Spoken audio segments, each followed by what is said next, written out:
विस्तवाच्या पावलांनी चितेवरून उतरून महामाता झाली. खंडेरावांच्या अकाली निधनानं सगळीकडे हाहाकार उडाला होता. एकेका दिवसागणिक काळ पूर्वपदावर येऊ लागला. चक्र पुन्हा गती घेऊ लागलं. दिवसवार उलटले, दुखावता संपला. अर्ध्यावर उतरवलेला ध्वज पुन्हा वर सरकून वाऱ्याशी सरगी करू लागला. एका एका दरबारी मानकरी कामकऱ्याचं आगमन होऊ लागलं. दरबार पुन्हा नीटनेटका सजवलेला. सगळेजण आले, आपापल्या जागांवर बसले. प्रतीक्षा होती ती प्रतिन्याय देवतेची, महाराणी अहिल्यादेवींची. न्यायासन प्रतीक्षा करत होतं. फिर्यादी आरोपी वाट बघत होते. दरबारी जन आतुरले होते. काय परिस्थिती आहे बघा. कशातच काही कमी नसलेल्या राणी सरकारांना संसार सुख मात्र कमी मिळालं. नाहीतर काय. अहो, केवळ 29 हे काय वय झालं एवढा दुःखाचा डोंगर कोसळण्यावर? कधी स्वप्नात सुद्धा न येणाऱ्या घटना प्रत्यक्षात घडतात आणि कल्पनेत सुद्धा न दिसणाऱ्या गोष्टी काळ प्रत्यक्ष घडवतो. बघा ना, पहिल्यांदा जेव्हा दरबारात आल्या तेव्हा वाटलं प्रत्यक्ष लक्ष्मीच आली. काय ती सात्विकता, काय ती सोज्वळता, काय ते तेज, काय ते वैभव. तो सगळा थाट, सरंजाम, जामानिमा अगदी शोभून दिसतो त्यांना. अरे, राणी सरकार अजून आल्या नाहीत? नाही, सगळा दरबार त्यांचीच वाट पाहतोय. नाही, मला नेमका उशीर झाला. येतील येतील. राणी साहेबांना तयार व्हायला जरा वेळच लागतो. न्यायशील, धर्मशील, सत्वशील, दातृत्वशील महाराज्ञी अहिल्यादेवी होळकर येत आहेत हो.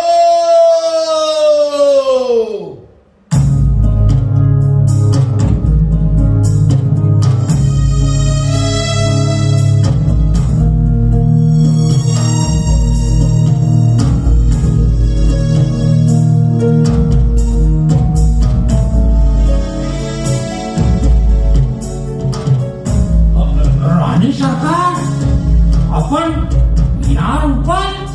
प्रत्यक्ष न्यायाला सुद्धा रूप नसतं. मग त्याच्या दरबारात आपण रूपाचा न्याय काय करायचा? माणसाच्या दर्शनापेक्षा त्याचं वर्तन जास्त महत्वाचं गंगोबा, नाही का? नाही, ते बरोबर आहे. पण एवढ्या थोरल्या मोठ्या जहागिरीच्या महाराणींनी असं मग त्रिभुवनाचा सर्वश्रेष्ठ देवादिदेव महादेव राजवाडा सोडून स्मशानात राहतो. तेही तुमच्या दृष्टीनं चूक असेल. नाही नाही, तसं नाही. मग कसं? गंगोबा, भाग्य आणि वैराग्य या दोन वेगळ्या गोष्टी असतात. पाहिजे ते मिळणं हे भाग्य आणि मिळत असूनही लोभ न धरणं हे वैराग्य. भाग्यात भोग असतो आणि वैराग्यात त्याग असतो. कुठल्या मार्गाने जायचं हे आपण ठरवायचं असतं. तरच आपण आपले खरे न्यायाधीश, नाही का?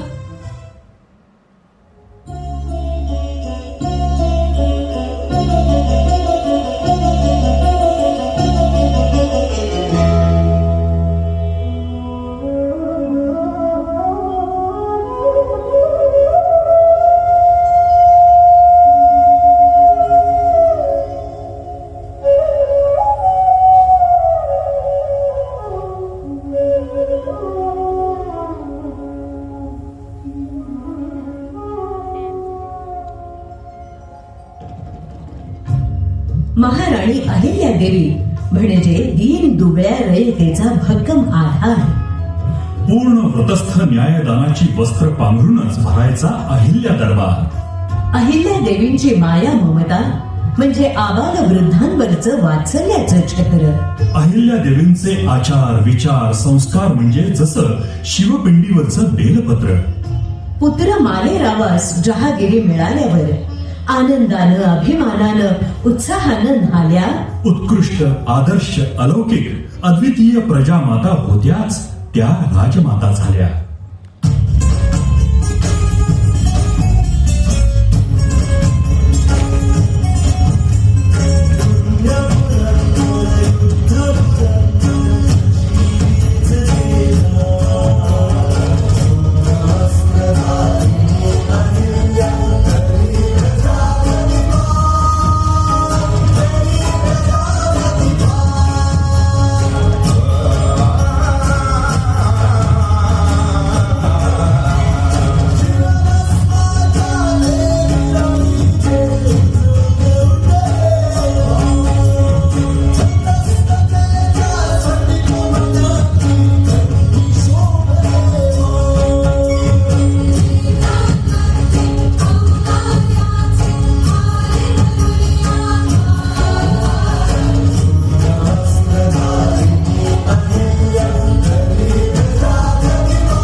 प्रजाजनांसाठी अहिल्यादेवींनी बांधली होती निपक्षपाती न्यायाची घंटा.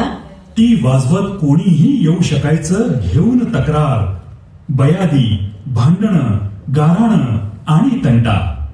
सगळे कायदे चोख, व्यवहार रोख, कुठल्याही अपराधाला कधीही नाही क्षमा. कडक शिक्षा, कठोर दंड फरमावताना बाळगली जायची नाही कोणाचीही तमा. अहिल्या माता म्हणजे प्रत्यक्ष न्याय देवता असं अवघी रयत म्हणू लागली. तशातच दरबाराबाहेरची न्यायाची घंटा एके दिवशी घडघडू लागली.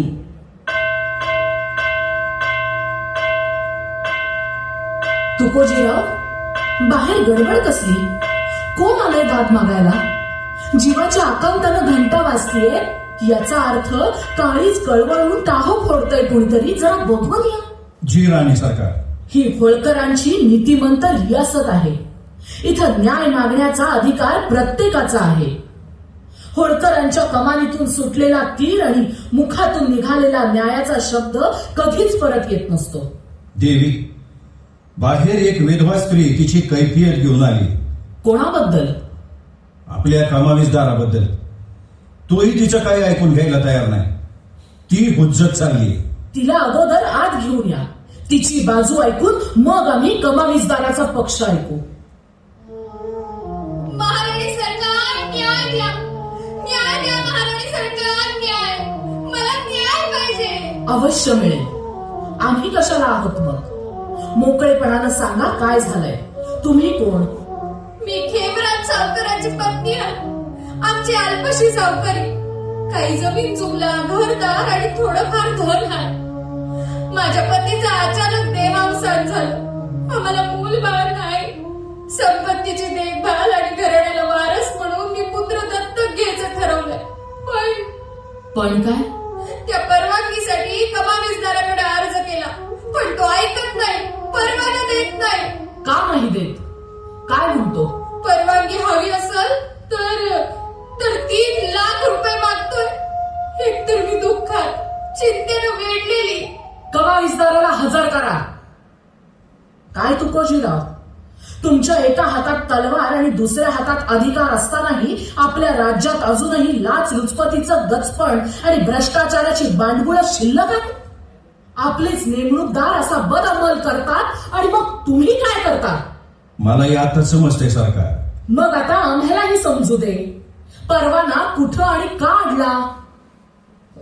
तसं काहीच नाही महाराणी. मी परवानगीचं पत्र देणारच होतो. कधी? तुमच्या तिजोरीच्या दौतीत 3 लाखांची शाई पडल्यावर? हा? नाही तसलं काही नाही राणी सरकार. काय आहे आणि काय नाही ते स्वच्छ आणि स्पष्ट दिसतंय आम्हाला. बाई, तुम्ही मुळीच चिंता करू नका. तुम्हाला दत्तक विधानाची परवानगी मी स्वतःच देते. त्या सोपस्कारांच्या तुम्ही तयारीला लागा आणि कार्य पूर्ण झाल्यावर तुमच्या पुत्राला दरबारात आमच्या भेटीसाठी आणा. दिवाणजी, ताबडतोब पत्र तयार करा. मी देतो ना परवानगी पत्र. आता ते पत्र देण्याची तुम्हाला परवानगी नाही. पत्र आम्ही देणार आणि दंड तुम्ही द्यायचा. हा? नको राणी सरकार, माफी असावी राणी सरकार. खामोश. अन्याय तुम्ही करायचा आणि माफी आम्ही द्यायची? ते कदापि होणे नाही. या दरबारात जशास तसाच न्याय असतो. जेवढा भ्रष्टाचार तेवढीच सजा. 3 लाखांचाच तुम्हाला दंड. तुकोजीराव, लगेच जातीनं लक्ष घालून हुकमाची तामिली करा. महाराणी अहिल्यादेवी, तूच खरी आडल्या नडल्यांची माता माऊली. सामान्य प्रजेचे खरी खुरी रक्षण करते. धन्य महाराणी अहिल्यादेवी, धन्य.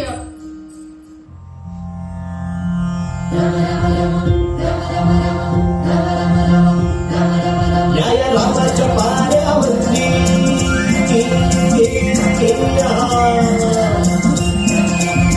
रामाच्या पाऱ्यावरती आले वासुदेव दारी, आले वासुदेव दारी, आले वासुदेव दारी. सुखी अहिल्याच्या वंदी प्रजा मारव्याची सारी, आले वासुदेव दारी, आले वासुदेव दारी.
अहिल्या देवींच्या निर्भय निश्चिंत राज्यात प्रजाजनांना फक्त एकच होती खंत.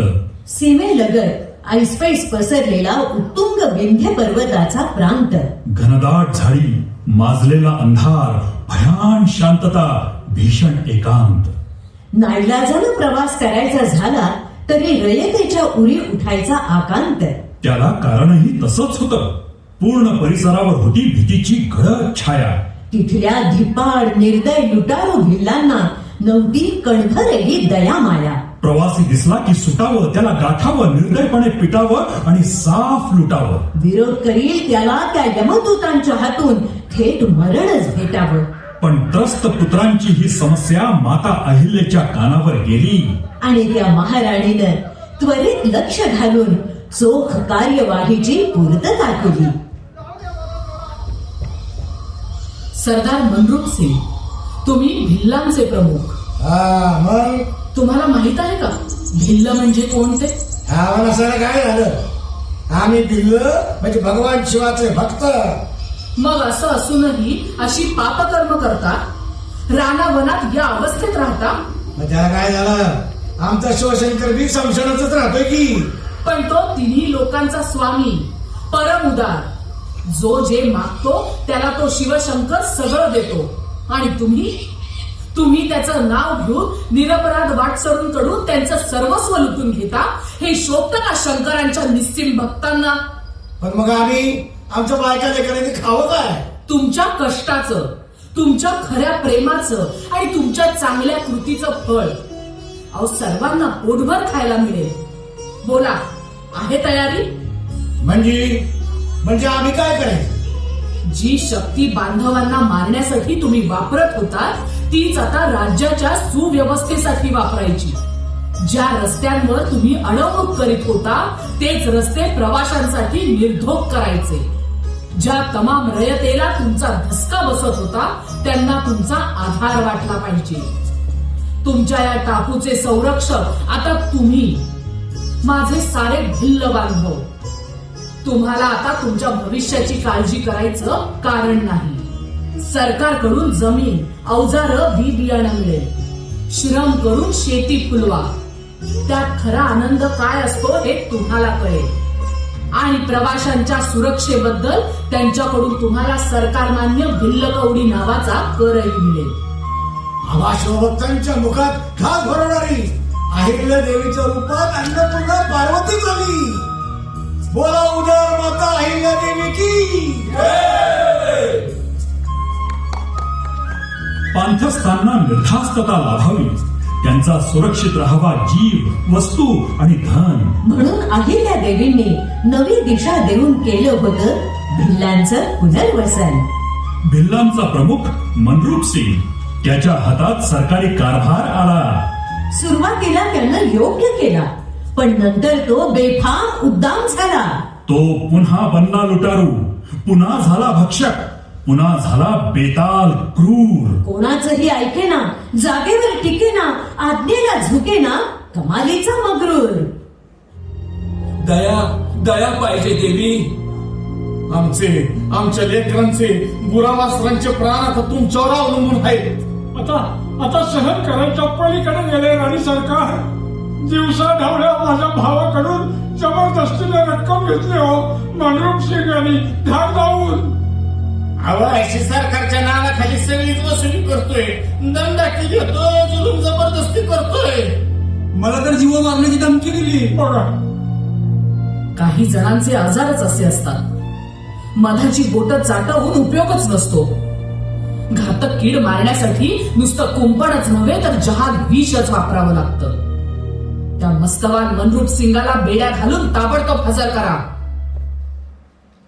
मनरूप सिंग होता आपल्याच दुर्बीण, आपल्याच मस्तीत. म्हणत होता आपण कशाला अडकायचं त्या अहिल्या राणीच्या शिस्तीत.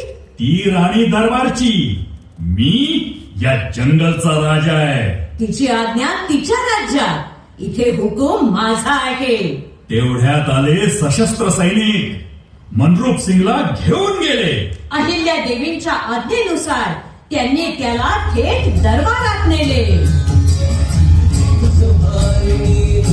विनाशिती शास्त्र ज्ञानी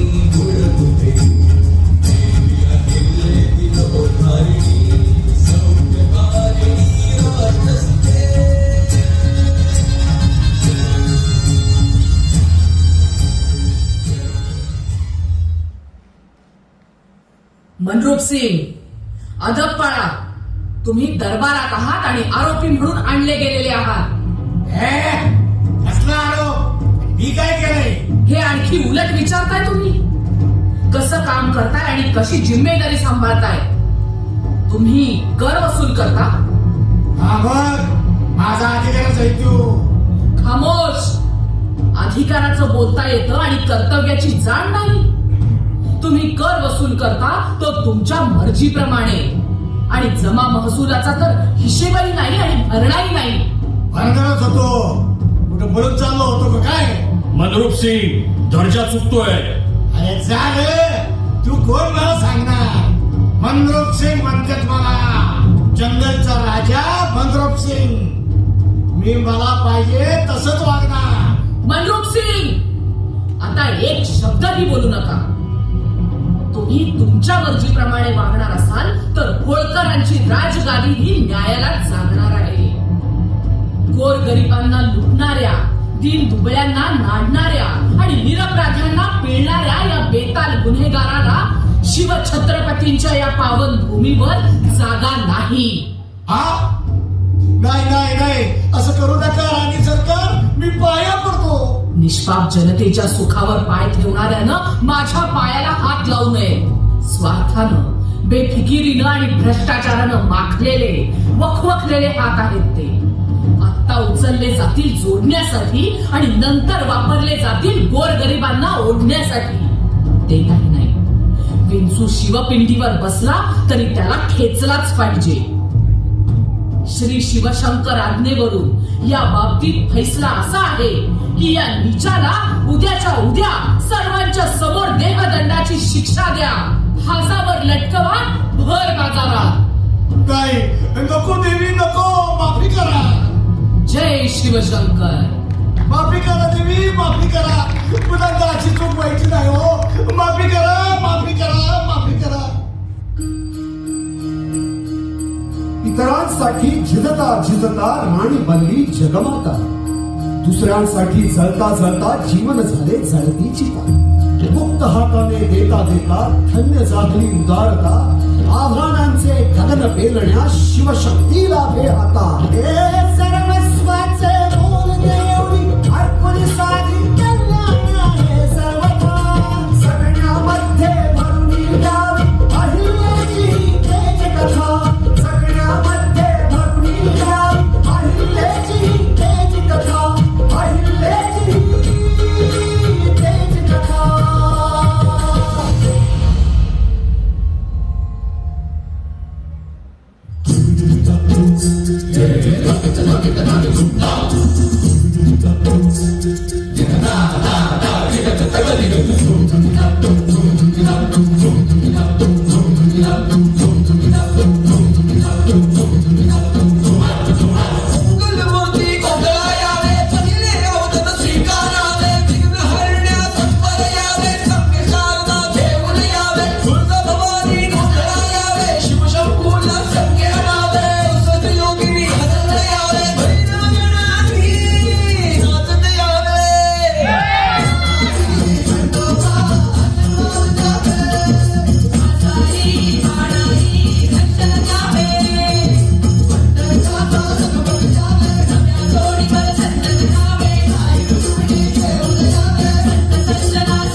शिवशंभो अवतार तिसरा सुखात ठेवा हो कुणी उदार परंपार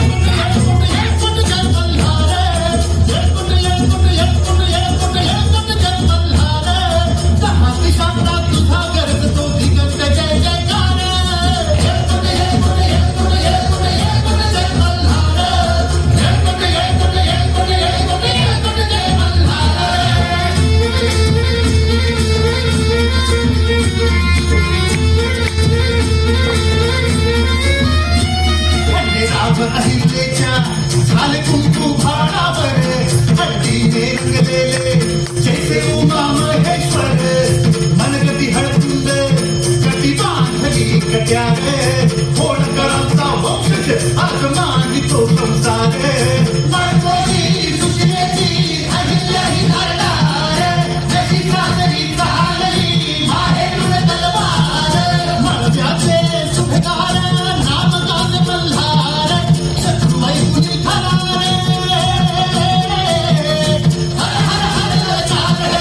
रणांगणी घोर उग्र विक्राळ झुंजार घराच्या अंगणी घोर माया घरी सुनेवर चौकीहून सून आली गौतम देई आधार सासू नाही आई झाली काय धरी तिच्यावर माहेर आणि सासर मधी जन्माचं अंतर इथे लेख तिथे राणी मापंबर गावर अहिल्या ही देव कन्या गंगावीर बळ गंभीर शिंदे कोणाला सोडून आता झाली होळकर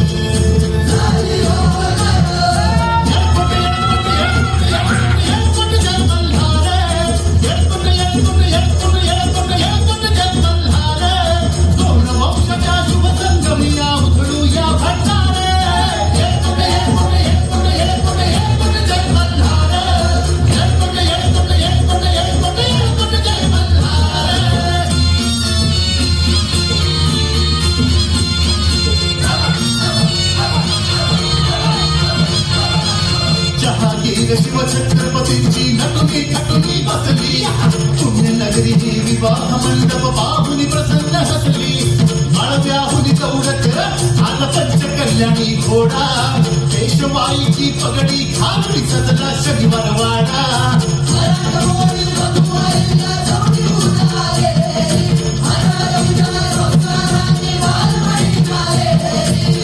बुद्धीची बात वृत्तीची उत्तरेत गेलेली रामाची स्वारी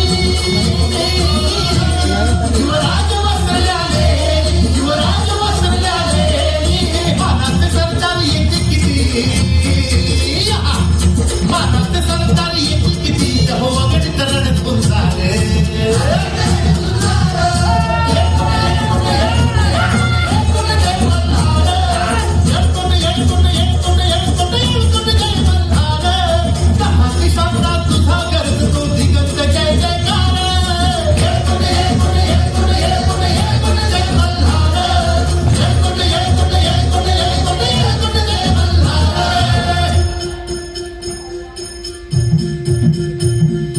सदानंद खंडोबारा या एक प्रार्थितो तुला अहिल्या हा आदर्श होते चौथा विश्वासला मणी सावख्या गणमरदाशी मला ठेवून मरताना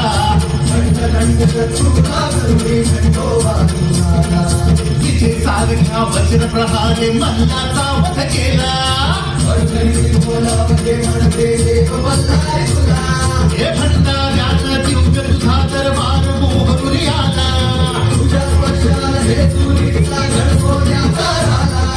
करता करवित तूच बंधाली तूच सारथी झाला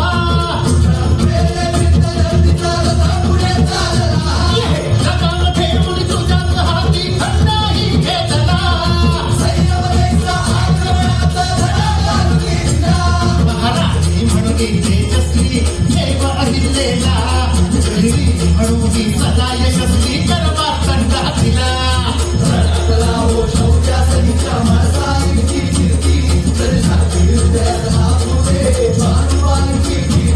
हे भासाई बाबाईच्या वरा धन्य केली वरमाला ज्योत मराठी स्त्रोत शक्तीचा उदय ठरव माळव्याला भंडारा